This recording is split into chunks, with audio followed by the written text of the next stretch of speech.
Hello, I'm Brigantia Blackbird. Happy Friday and welcome back to Wicca 303. Today we're going to be talking about renewal because our spiritual new year has passed and the in-between month of November and all of the Thanksgiving festivities are now past. And so our eyes are starting to look ahead to the solstice and that moment of the dimmest of light, followed by the sun gradually regaining its strength until at last the earth rejuvenates itself once more. We are in the process of being refreshed. This is a time of rest, a time of enjoyment, and a time to make things new again.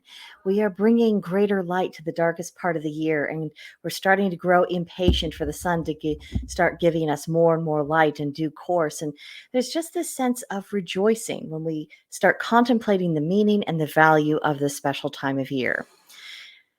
Apologies for the growls and hisses. The cats are having a difference again.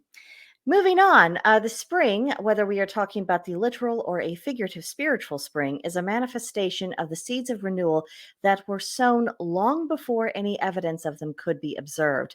That's how I often feel at this time of year. What is done in November and in December until Yule, it almost feels like this secret. We're performing tasks on a project that hasn't been shared with anyone yet. But nevertheless, despite that, it is the conception of renewal that is fully acknowledged at Yule and then brought into being with the return of the spring. As practitioners, we ebb and flow with the natural seasons. So much of our ritual work revolves around these patterns of the sun and the moon. And after a time, the whole of our lives, it just starts to reorient itself around this natural cycle.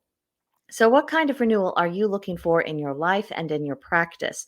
What would re energize you and provide you with a fresh sense of genuine optimism? And are you nurturing those things? The winter is a harsh season, and delicate things require the utmost care to survive its cold breezes, its snows and ice. And this is just as true in the literal physical world as it is in our inner lives, especially our spiritual lives. Have you made things cozy for the inner you?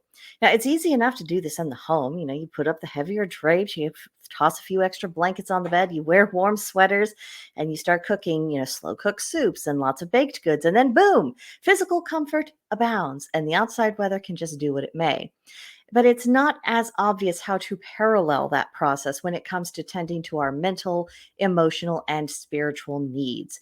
But we're witches and wizards around here, and therefore it is our job not to back away from these challenges and to identify what kind of state we hope to grow into is half the battle. Now, the crazier the world gets, and I see no signs of the tide of insanity going out anytime soon, the more important it is that we actively cultivate this sense of renewal for ourselves. Now, hopefully, you've been quite faithful with your journaling and your meditations, and you already have some sense of where you need to go, and you may have even brainstormed what you need to do in order to move into that direction. But never fear, even if you aren't quite at that starting point yet, you still have time to get there before Yule. In fact, what you are needing may be simpler and more obvious and easier to achieve than you suspect.